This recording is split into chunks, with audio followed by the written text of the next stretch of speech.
some kind of passion I had, but definitely it ignited me. I will just take you through whatever we are doing, and it's almost a 17 years journey. Uh, Along with, I'm not sure whether my screen is, yeah, so it is.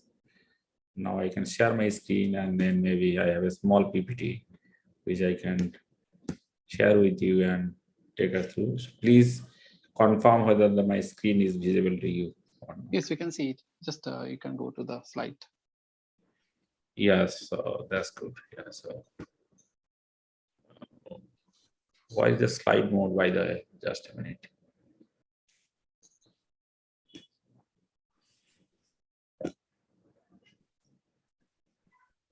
Here it is. Come on. Is it anything wrong, or just a minute?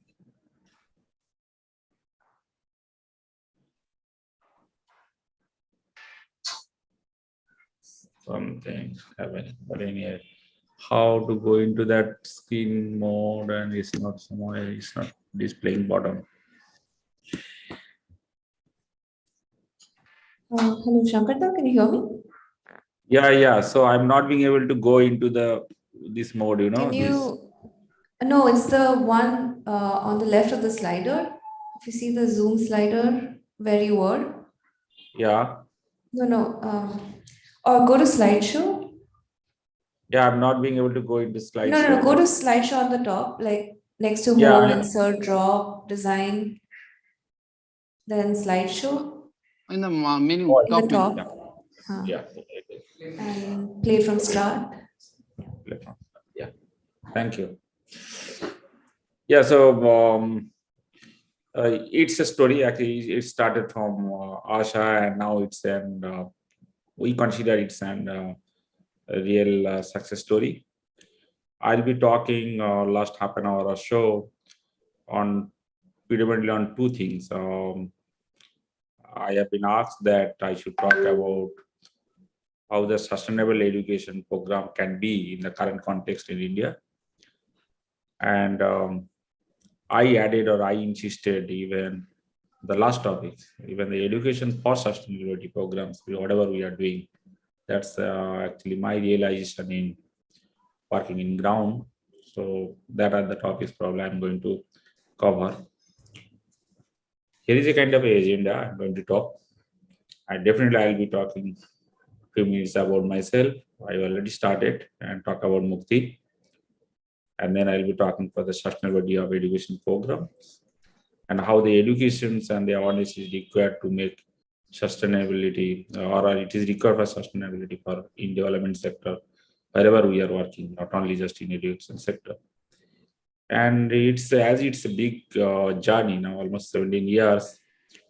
Now, from last to last year's, Mukti also is thinking how the organizational sustainability we need to work, how the organization will sustain beyond us. And we are starting multiple organizations like Asha ID already probably crossed that path, and you guys or newcomers are taking it forward, and how the Mukti will sustain beyond us.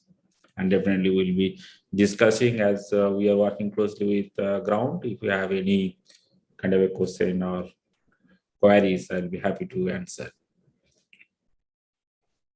Here is the things. In 2005, I was a part of Tata Consultancy Service. I am a computer engineer, passed out of Jadavpur University, and I was having a assignment over there in Connecticut, close to Yale University, and then I got associated with Asha Yale at the beginning, and the later stage Asha New York and New Jersey chapters.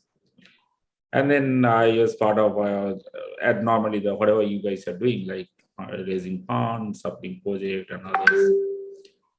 And the thing is that I am from Sundarban, and Sundarban, you probably have the geographical location idea, right? It's a south east part of India, so it's the bottom of West Bengal, and Sundarban is kind of a Amazon of India, right? So and it's mostly part of Bangladesh and India. It's a mix, and it's associated with so many islands. So we have 240 almost islands. Out of that, around 45 islands we have human inhabitants, and rest of the islands are wild. So from there, actually, with a lot of struggle, I face at initial of my study and initial of my uh, childhood time, and then I am traveling from there. And whenever I visited US, especially, I interacted with volunteers like you, and many of them, they got kind of a very interesting on me, and they thought they were trying to get the feelings what is going on over there in the island, and as I'm traveling from very backward, right? So they interested in the interest on me, and I also got interest to speak about me, and I found that okay, I got at least some few people whom I can talk. So that's the way actually it started, and then I shared that I must do something for back on my home, and these guys actually came forward and started helping me. I can still remember there's a person's Ranitanath Tagore in EL Asha volunteer. We together worked, and he then in New York marathon, and we raised around some $20,000 or something that time. And then out of that 10,000 bucks, we started with the Mukti project at first funding over here. That's in 2005. So that's the way actually I would say that Asha created Mukti on that, So that was a kind of a conceptual stage that we thought we'll be starting something, and that way. So here is one phases where we are going to discuss about where we are currently standing, and what is our mission and vision, how it has come up. I would say the Mukti has started with a small organization like any other organization in working ground, a single person with motivation from me and taking the knowledge from various volunteers. But very fast we realize few of the areas, and we from top-down approach, we also sorted out, and we found that this should be the area we must work, and we take it forward. So that is the formations as the story I told you, right? So formation story actually goes with my life story. I was born and brought up in a very remote island of Sundarban. It is very economically hardship, and also the quality of education and everything. It was when I was in class 12, literally I was learning English. So that was the kind of the quality of education you can simply understand. So that's the way actually we struggle with the quality education, some financial support, and many other things which are actually working over here. We are going through. But as I was a little smart, maybe the people say, and then one of the distant relative persons, he was a bank clerk. He came forward and he funded my education when I got opportunity of studying in Jadavpur University, the computer engineering. And you can understand 25 years back, computer engineering, it's a big, and that time just it was being, they studying a new subject, and it is a boom, right? So when and he funded me, and then I got opportunity of job, and I visited multiple countries, and then I went back to the guy and asked, can I do something for you? And then after a couple of times, then he was reluctant when I was reluctant, and then he said, okay, if you want to do something, then can you please do for others? Why you are trying to pay me back? It was a kind of also a compulsion for me from that time, and then it was ignited by when I was got associated with Asha and visited US. So that's why 2005 is a very U-turn of my life, and we started this journey. And as we are working, and then we found that the problem of society is different. It's not the problem with education, not the problem with health, not the problem with the environment or any other things, but the problem with people. Quality people, or I would say the right type of people who has the right mindset. That type of people's engagement in social work and in politics is very limited, and that's the problem, and that's why the problem in everyone. And that actually is the junction also Asha and EID probably are working. You guys have a nice heart, and your heart and your hand are working together. And these kind of people are very limited in our society nowadays, and maybe at that time. So we thought we will be making an organization who has this kind of mindset, and otherwise who has a good mindset, but we will make the other people also to motivate and transform them into being a good people and working for the society. And that was the motivation and formations. So we started, and till now we have 800 plus volunteers. It's like we are working for Trusted, and now it is a big. I'll come that a study, and then that actually driven the visions, right? Its vision, it's not working for education or working for some other integrated development. And the vision is that engaging this kind of people, and who are already enabled people, they will be working for the other people to make them enable or encourage them to come into the society, and that way it is. And we give the name is called interdependency model. You already know the interdependency model, right? I mean, we normally motivate whatever you are doing, wherever you are, but can I please find some time for society? That is actually required. And that's actually today, till the Mukti slogan is that we do not, if even a newcomers comes or any volunteers come, we do not ask for money or donation. We ask their time. We ask their time, and then money comes or money follows. And that's actually happening. I'll come back and I'll go through that and see that money is not a matter, and it's keep on coming. And even we do not have underfunded projects because it's keep on going. So as we are working with the people, then the many people are joining now. It's thing is that whoever is coming with some expertise, so we have to start projecting to that. Not we are dragging every people to work for education or buying material and distributing something. Not only that, so we are trying to utilize whoever is coming for doing the internship. So whatever the best he or she knows, utilize their capacity and capability into the society, because the problem is everywhere. So that's why we are working in almost in every field, in health, education, agriculture, livelihood, integrated development, empowerment, awareness, women empowerment. I'll come up. So yeah, in the bottom we have, okay, I'll come over here. So this is kind of a one phaser of Mukti. I'll just take you through in 2 minutes. Normally in the left hand side, however, we have it's a sustainable integrated social solution. Normally we are working on it. And we have very lean infrastructure policies. So for whatever fund we have raised from our partners like Asha EID and others so on, or we raised ourselves, we spend more than 96% for service, not for the infrastructure development or doing for the offices or the big buildings. That's one of the few buildings, of course, we have, but those are all rented. So we do not have capital expenditure much. That's one of the key point which we have. And we, as I said, 800 plus volunteers currently we are working. We have all legal status, that because as interdependency working model we are working. So we have people from various sector, and they all are working. So the compliance is very much required, right? So we have all the compliance nationally and internationally. We have 18 plus years of experience, and recently we did our foundation day of 18 years foundation day. These are the area we are working, and we have very big, very nice woman power. We have 62% of our associates who get fund, we call employees or whatever. So they are volunteers, and 61% of our beneficiaries are women. We have 4 city offices, 8 field office, 30 support offices. 650 people are getting salary nowadays, almost every month, and then it's a big team now and big responsibility. We are working. Still 30% fund we are raising, and 70% fund we are getting from support from various partners.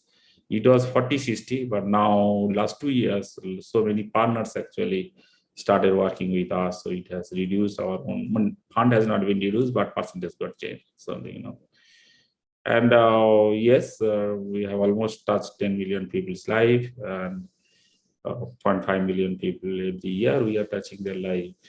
We have 95% of our workforce who are working as a volunteer part-time. They are in grassroots level, not in city. And we have city office, but it's a lean model. And There are so many awards and accolades, but we do not work for them. Just keep on coming. So here normally we have bucketize our program. We have so many projects, but bucketing in this way we call is Mukti is called a healer aid. So we have health, education, agriculture, livelihood, and environment, resilience and recovery, awareness and empowerment, integrated development, and disaster response. The bucket, and each bucket we have number of projects, so 2 to 5, 6 projects we have. So these are the projects we are working, and I'll just take a couple of names. In the health and hygiene water, we had a very big program, especially for the last 2 years, the pandemic. We distributed 2,000 oxygen concentrators, 800 medical camp, and we have dam clinic, we have telemedicine projects, they work on the drinking water, so on. So we have education. I will go in details because this is today the subject is on education. We have so 3, 4 projects, 5, 6 projects over there. We have agriculture, mostly supported or started with the ID, and now sustainable agriculture movement is even recognized by all over India. They have FICCI recently gave a award as we are #1 in primary resident and organic agriculture in India. They evaluated with 200 NGOs, and now they told we are the #1. That given us a pleasure, but as well as I was sad because we are not doing enough to be a #1 in India. So we're sad to know that people we are first. That because really that means the other people are not doing anything, which is a very important to get a safe food for our future generation, for our generation. So this is essential, but people are very less number of people are working on that.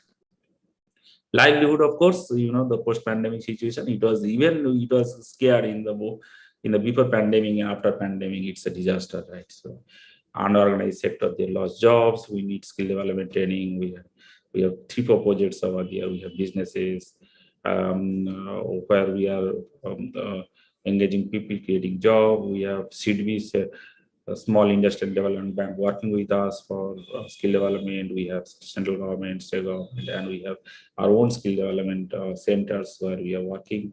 We have environmental projects. We are working in Sundarban as the mangrove protection, vetiver grass, how to protect environment, river embankment, and some innovative way with renewable energy. Resilience and recovery, we are working in Sundarban. It's a very, very cyclone area. And earlier it was every 10 years it was a calamity, and now it's every year. And almost in the last 2 years it was 3 calamity, right? You all heard, and in addition to the pandemic. So it is very essential to make the coastal people how they can be resilient. And so with the cyclone tolerant housing, we are making a research on that already. It's a boom.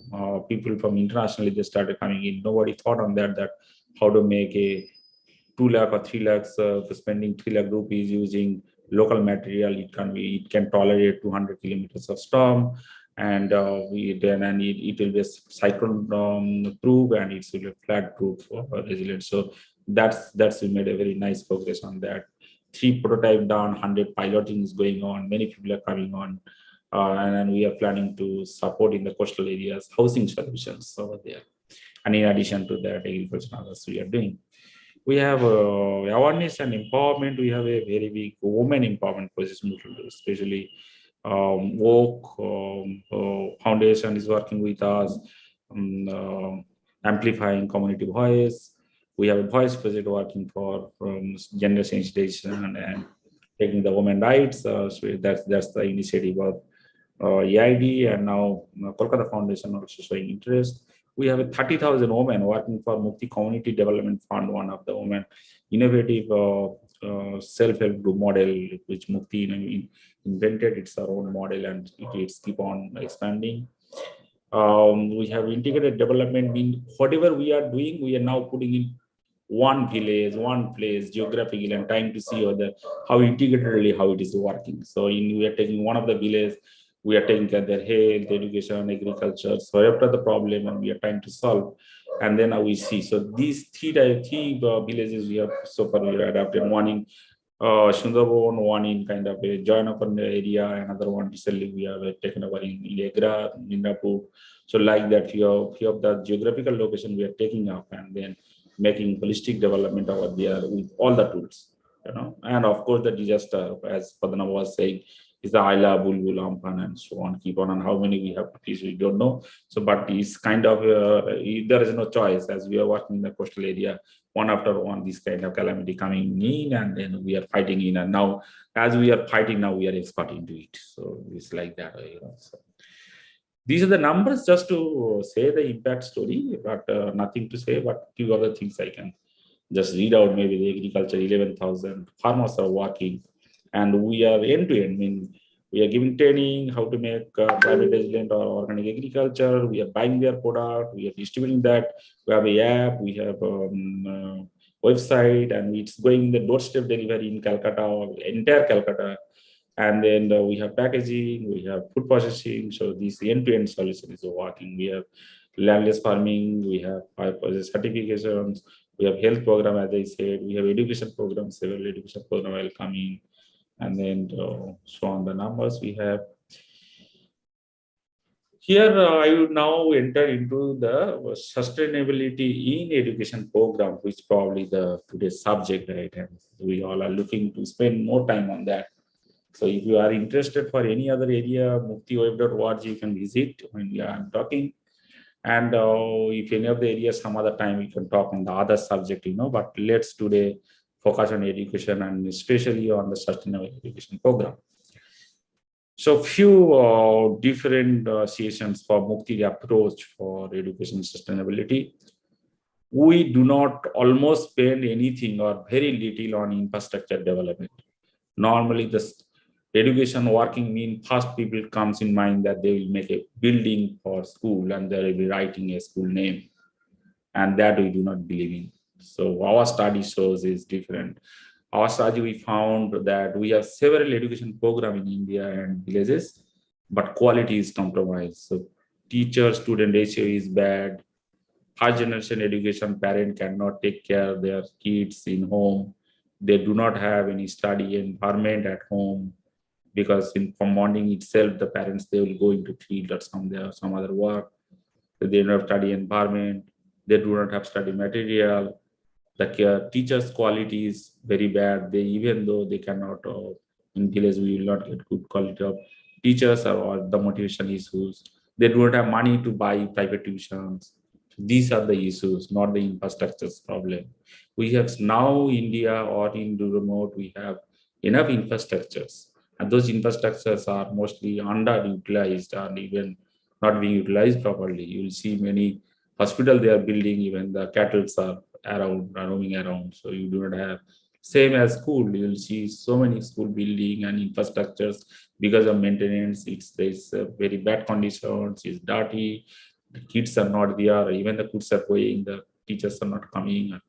That is the thing. So what we are doing is we are motivating the local people, motivating them and getting their infrastructures. So one is just infrastructure, and we are giving them the supplementary education so that they can do better in government school. We do not open any parallel system to government, because taking care health education is the really responsibility of state. It's not the NGO or you and me. If we keep on running or opening school, collecting donations, how many school you and me can do? So maybe 2, 3, 5, to what solution we are going to be. You can prove yourself, or we can prove ourselves that we can do better schooling than government, but it will not prove anything else.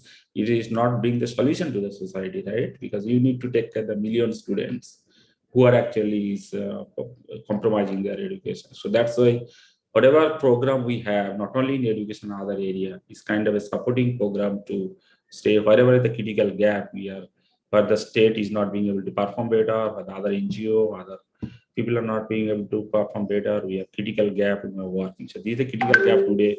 We are reutilizing the infrastructure level in the morning. We are taking it forward. Okay.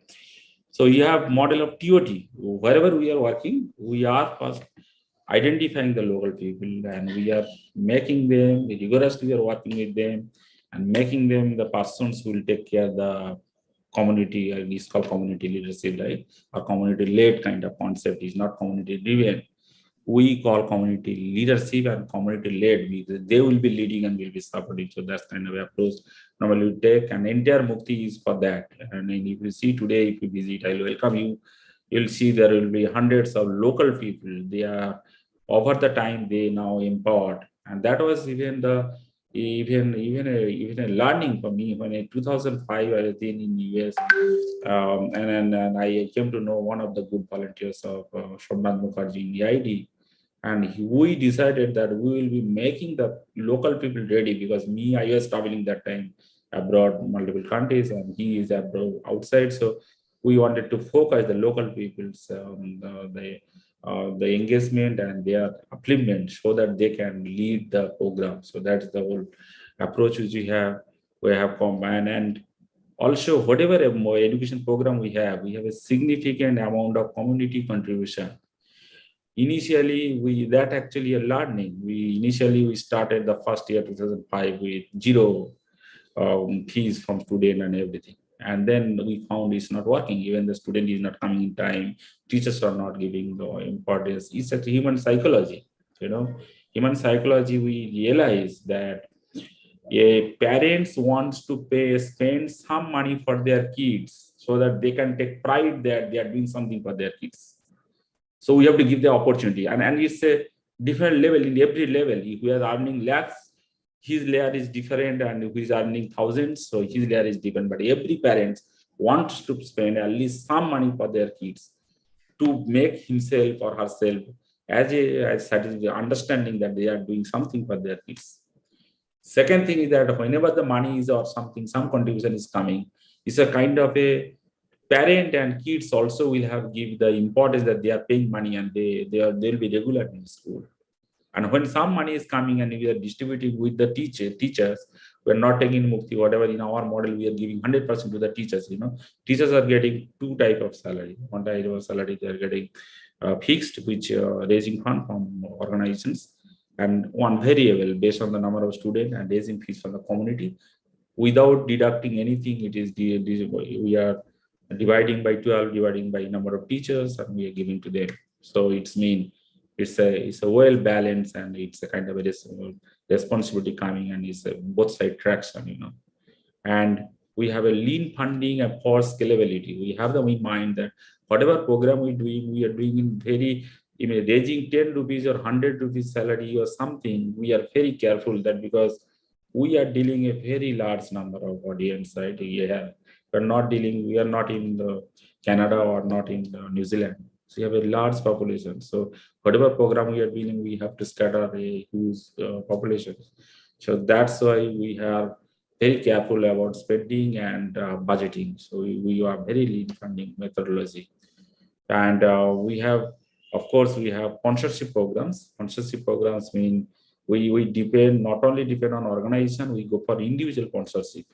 Individual sponsorship, and so many individual sponsors we also approach, and multi-organizational approach we take. We started with Asha. It's ran for 10-15 years, and then last 2 to 3 years we thought we'll be expanding, and then so many funds started coming in, and it's actually helping. I'll tell you, last year's this year's 7 school at a single go, one organization said we won't be able to continue. But we managed to hand over those 7 schools to the other organizations. So that's why it is sustainable, because whatever we are doing, it is depending on one person, one organization. If something goes wrong, as Padran was saying, that the Asha fundraising also is being challenged right nowadays and whatever. So if it is stagnant, then what is going to happen? So that will probably the one of the approach we follow. And I believe, and we believe that education cannot work in silo. It has to be integrated. If you be nice school and all educated teachers and everything, but still kids will not come in school. That because they may not have food, they may have other challenges.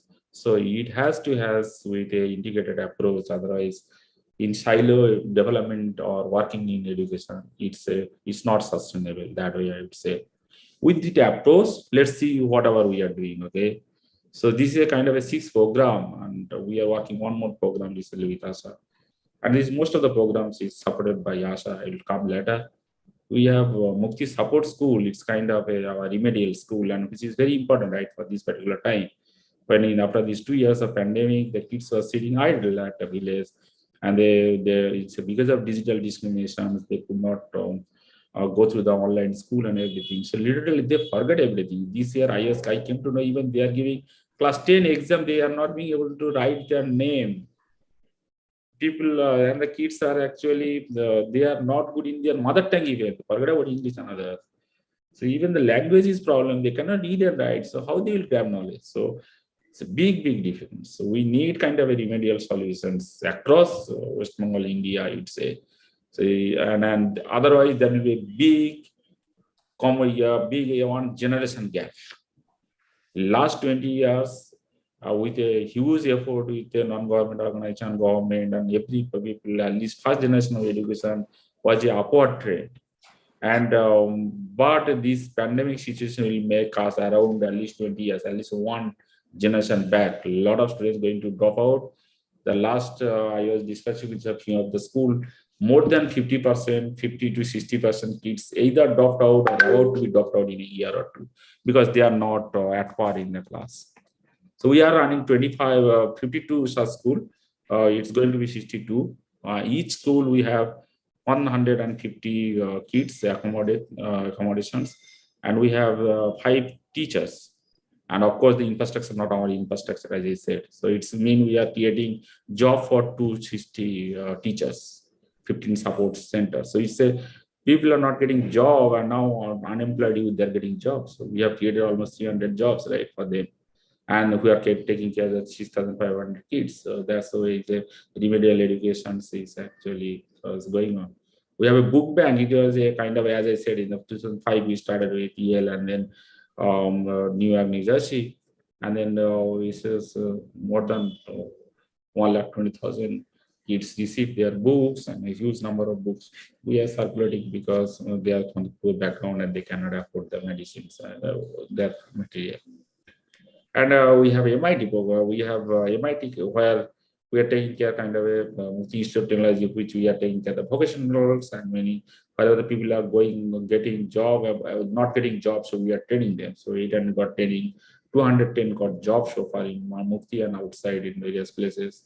We have Kishalai program to take care class 1 to 4. That's recently 2 years we have started this program. It started when the pandemic started.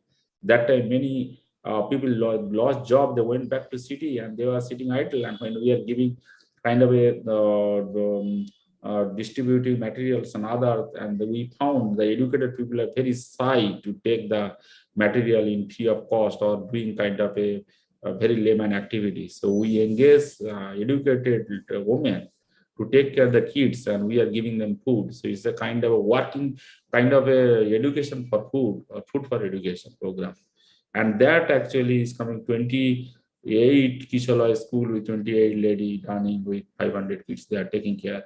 They are donating one of their space in their home. We are decorating that. We are spending some money, 5 to 10,000, making that place is kind of a good place for a kind of a classroom.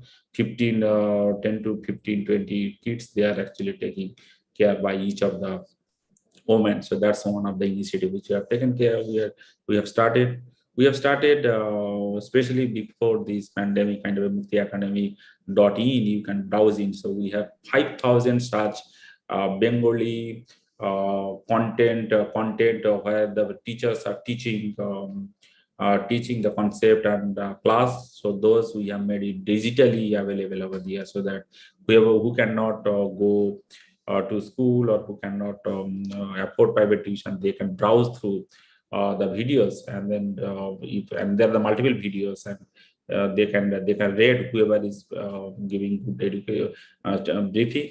So they can rate it, and based on that, probably they can go through it. So it's a nice digital technology we are using for kids who cannot afford school. And even me and Padmanabha was working with kind of a the education 4.0 is kind of a first step. So it's mean my concept, and we are discussing very largely that the kind of education system which in India on that process is going, it's the time to break and we come out and we have to accommodate 7 billion plus people, right? So it's not something will be a nice institutions will be covered by a fence and a wall, and then only 40 people will be getting education there.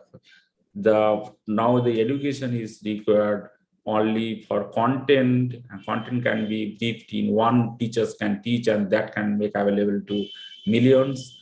And then there should be an online exam, and that so using the technology, current technology, we can cater this, and we can bring or break the wall of the school, and we can bring the education for everyone, anytime, anywhere, any device, education kind of things we can begin. So that is probably the next generation of education we have to think in, from coming out of our education, so one education 3.0, right? So we just to make sure that we consider that when we separated from the animal, we started our speaking, we learned language and kind of a stuti, we started giving our next generation the educations, they need not to start from beginning. So that was the education one. When the education was kind of a institutionalized at the time of maybe Mahabharata, and that time when the kids will go to a Guru Griya and they'll be taking the education, it was a 2 and the 3, when even the teachers and students will come in a particular place, and there will be a different teachers will come teach to a different subject as education 3. And this is probably the time to go for education 4, so that's the way we think, and that's the way we are working on that. So probably the website which you have started, so it will take care of that kind of things. We have a very large program, 2,200 kids so far got higher education scholarship. This is nothing but the program which is my life. Someone sponsored me, my educations. And then when I went back to him, he motivated me to work for society. So I thought that should be a project. And that even is a flagship first project. So we are sponsoring, we have more than 100 sponsors, and they are sponsoring more than 200 kids every year who are doing medical, engineering, and higher study. And many of them who are getting job also coming back and started sponsoring and promoting the program. So this is exactly the program we are running for Talented Student Sponsorship Project. So out of these projects, almost 4 projects now, I am going to talk about how the Mukti is, why we are talking about Mukti is a successful Asha incubation, right? So Asha, as Asha is supporting since 2005, as I said, 4 projects out of these 6 projects is supported by Asha only. So it's a predominantly, it is an education, our wings is entirely driven by Asha mostly. So many chapters, as Bangalore, New York City, New Jersey, Yale, of course, obviously, as Seattle, as Sheffield helped us, as San Diego, and Central Committee, of course, from time to time they support us. So this is the way almost in the we are getting support from almost various chapter, and that's why today we are, because wherever we are, so it is the Mukti is almost created by us and AID and few others. So currently we are working with another one innovative program for teacher training program. So remedial situations, how the teachers will be taking care of their respective kids. So that also need to be explored, and maybe some kind of a guideline and manual we have to give it to them, that they can actually use as a ready reference. If we assess and if we find the kids are not at fault, so how these course and whatever things we can take care, we can make them again regular. So that's we are working on it. Will come later. So these probably I am so far we talked about educations and education sustainability, what we are doing with us and all these. Let's now talk something about, as I said, we are working with almost heterogeneous projects.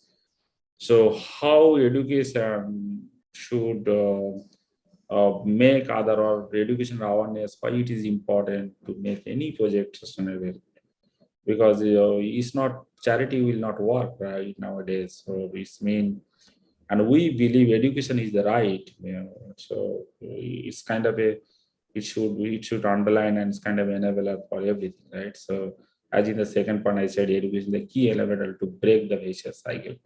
So if you study a life cycle of a people, so So if there will be livelihood, roti kapda makan, and then shastro shikha, right? The education and these are the buckets. And if you see, if someone is earning 5,000 rupees, then it will go in the first bucket itself.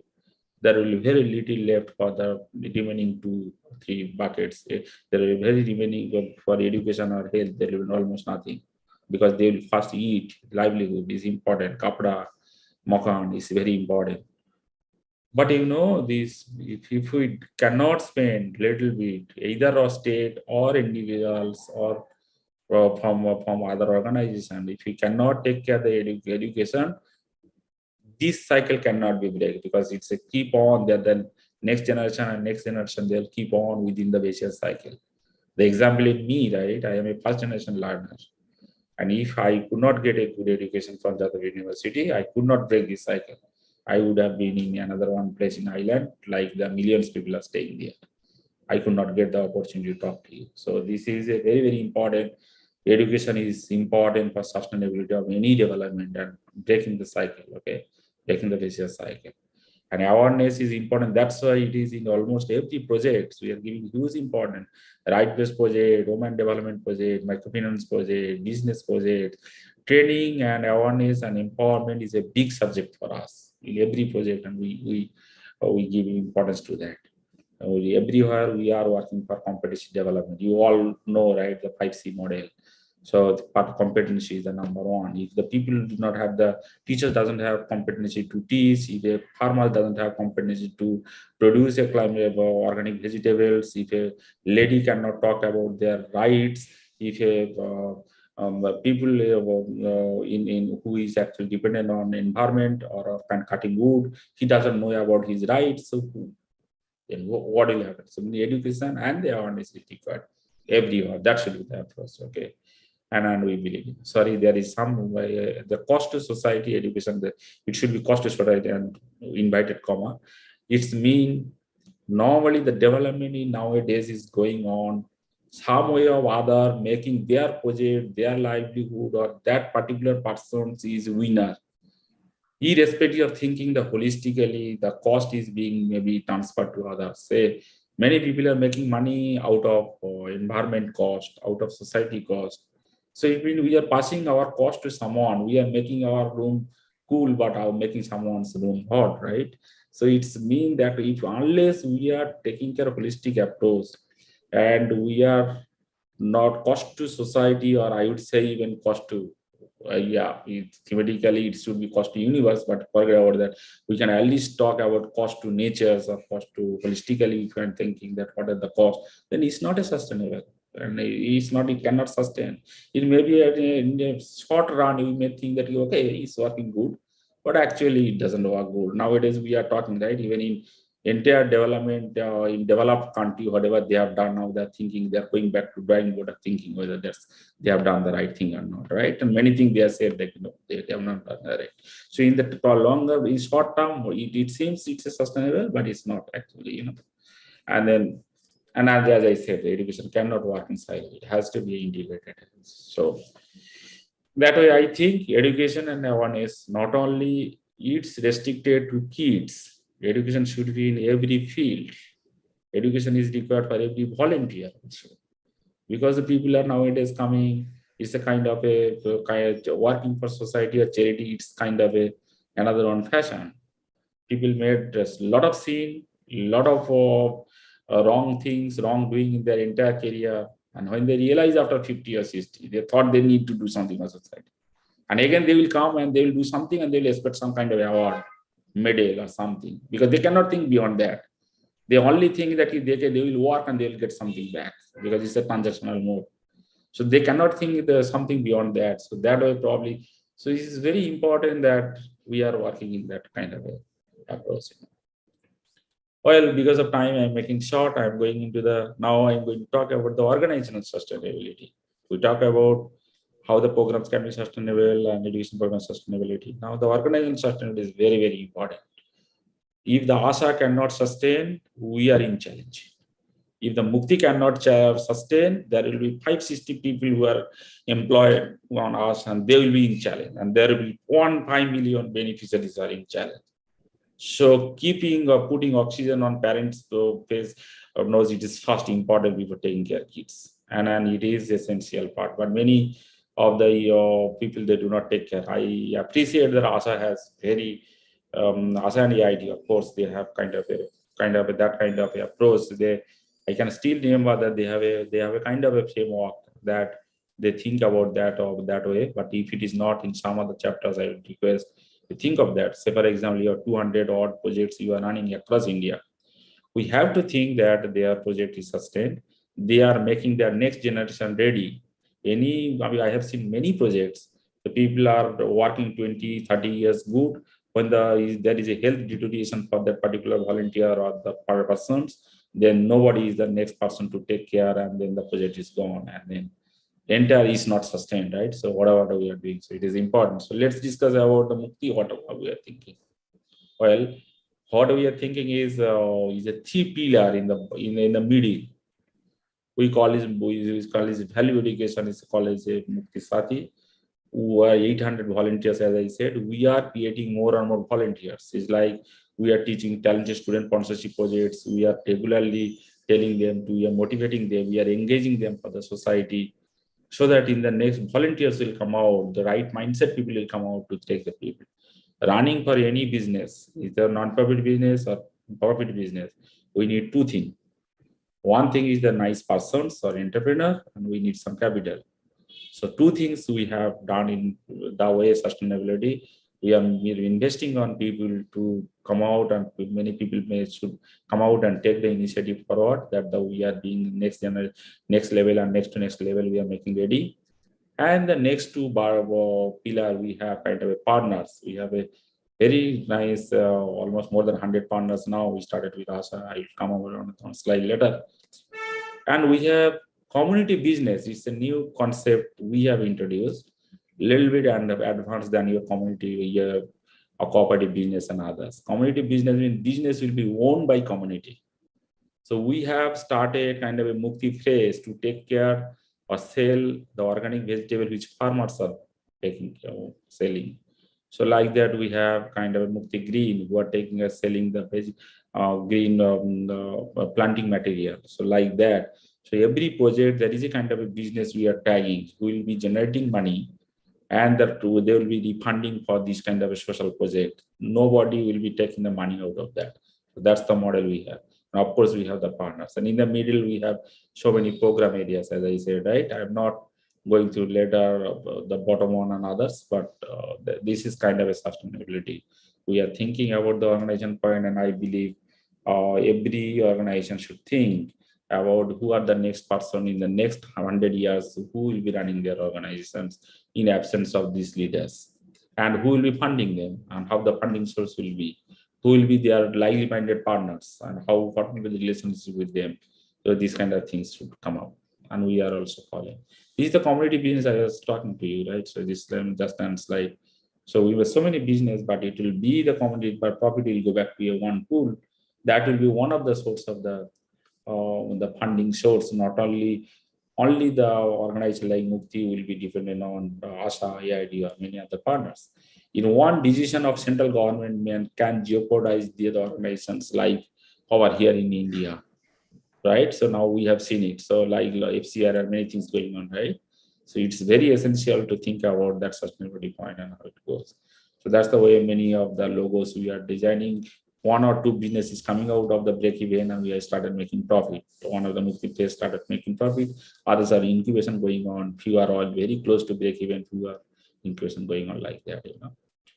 Yeah, there's so many. So these are the kind of a compliance and kind of things which we have. We are funded. We have these are the partners. So many partners now, and these are the partners are augmented only last 2 to 3 years.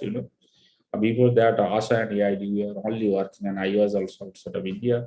I was not interested to grow the organization. I thought whatever we are doing with a small amount, let us go. And then when this pandemic and other things came up, we thought we must take the more load and responsibility.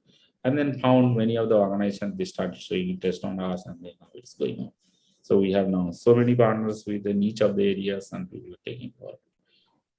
So that's it. Here I'll take the pause and then probably you can go for question and answer. If you have anything, I have a couple of slides I can go through, but I'm not. These are kind of education things which we are doing. These are the kind of a PPT we presented at the time of the last week we had our foundation day. So this is kind of our talented student slide, how the people are coming out, and these are the guys even they got establishing job and now they are volunteering, and the kids are volunteering. So these kind of things are happening. We have the kids now, how they are starting and they are making in community level regular classes, how it is going on, even sitting on the floor or somewhere. We have kind of a book bank. There's a huge number of kids are getting book bank research. We have a Institute of Technology, as I said, kind of people are taking professional institution and working classes and they're going. We have impact creators, so they are present. I thought I'll be keeping as a. This is all in short. Thank you very much for your time. I'll be waiting for your question, please. Thank you very much. Shankar, this is Ognibo from the US, Asha Atlanta. Can you hear me? Yeah, please go ahead. Yeah, I wanted to ask if Mukti is also like designing curriculum or anything for students about the climate effects and so on, or the climate sustainability that you were talking about. Is it also talked about with the students in some way? Yes, in fact, yes. So we have academic connect. We have even for microfinance and others, we have wrote a couple of there is a paper, me and one of the professor, we wrote how the blockchain can be used for the grassroots level organizations and directly fund can be transferred to beneficiaries, and it is being nicely it's being cited. It's probably 30 or 40 cited already done. So that's going on, and then we have Professor Roy, one in Australia, volunteer, me, and sometime Padmanabha also. We are in academic part. Whatever we are doing, we're trying to put into academy whether the people can take best out of that. A couple of books and magazines also is already about to publish.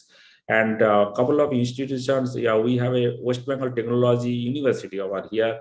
They showed interest to document our organic and many innovative process which we are doing to put into their academic part and start course. That's the discussion is going on. So in that sense, yes, academic part is going on, academic connect, and we have the industry connect as well. So when we are Mukti Institute of Technology, which you are talking, so that even the Technology Institute, they are ready to give us a certificate course and diploma course and master's course, how these can actually close the gap between the industry requirement and the kind of a normal degree course which the student are coming out, right? So in between the junction we are coming. So we academic connect and industry connect, we are carefully doing. Yes, we have a separate lean team, very academic team, and they are taking care of that.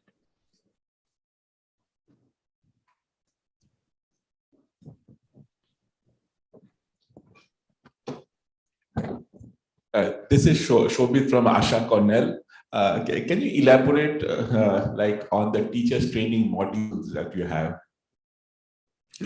Yeah. So recently we visited few of the organizations and we engaged few of our teachers volunteer from Hindu KK Academy and others. So they are coming out one. Four subject we are targeting: one in mathematics, language, science, English and both language, Bengali, and then mathematics and the science.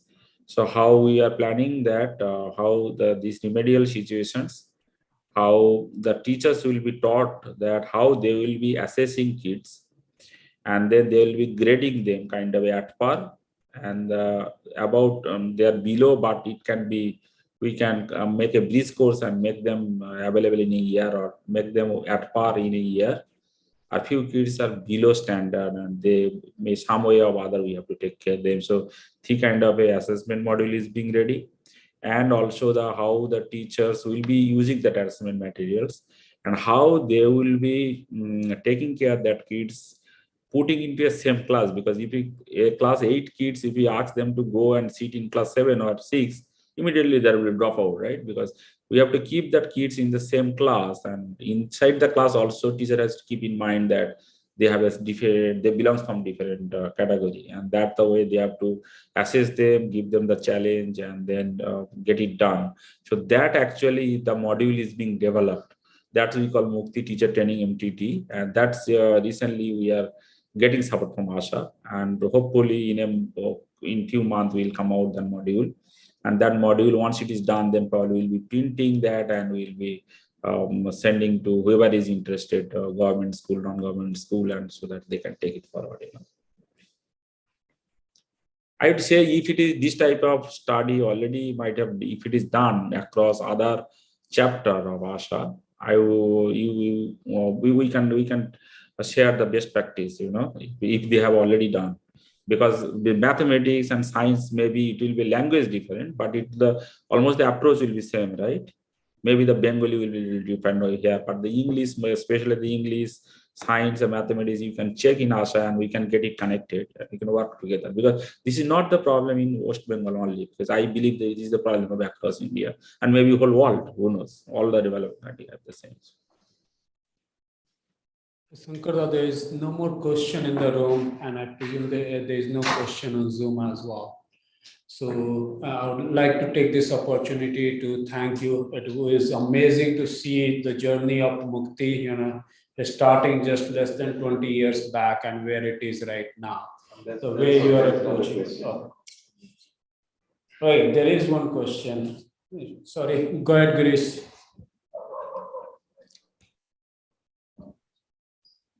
It is being added. Girish, can you? No, he's added. Okay, I'll just read out the question. And Girish's question is, have you spoken with other organizations that are trying to do similar work across India to educate them on your best practices? Yes, we have two way of partnership, right? Upstream partners and downstream partners. So we have of course upstream partner. This means whoever is funding us, giving us technology ideas, like us and AID. And downstream partners mean who are the many small NGOs who need support from you and the best practice from us. And we are quite open, and with many in many organizations are actually approaching Mukti, and we are giving them funding support whatever way we can. Nowadays it is it's not possible, right, because of FCRA rule and others, and and the ideas and how they can make themselves sustainable, and they can start up their own things. So it is I believe there's a responsibility for the organization like us. So we are trying to do that, and as various peer organization also is coming up, like I would say Swayam is one of the organizations, Healing Field is one of the organizations, Peri is one of the organizations. Like they are also similar kind of a organization they are working in development field.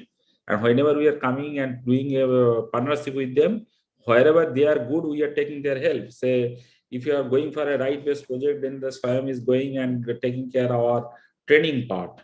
So we are going. So whoever is best in there, so we are taking their capabilities. And wherever we are good, we are trying to help them. It's mean if we are good in climate resilient agriculture or climate resilient housing, we are ready to help others. And if the other or Asha chapters, if they are interested, I would not chapter, other Asha projects in India and across, if they are interested, we are ready to support. Just get us connected, and then we'll be happy, more than happy to take it forward.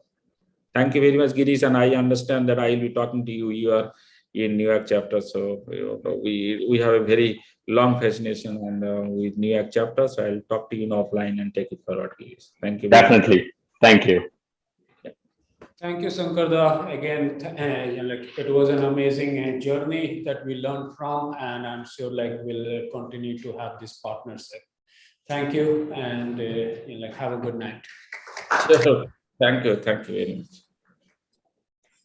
Folks, will take lunch break, which is long overdue. No, sorry. Yes.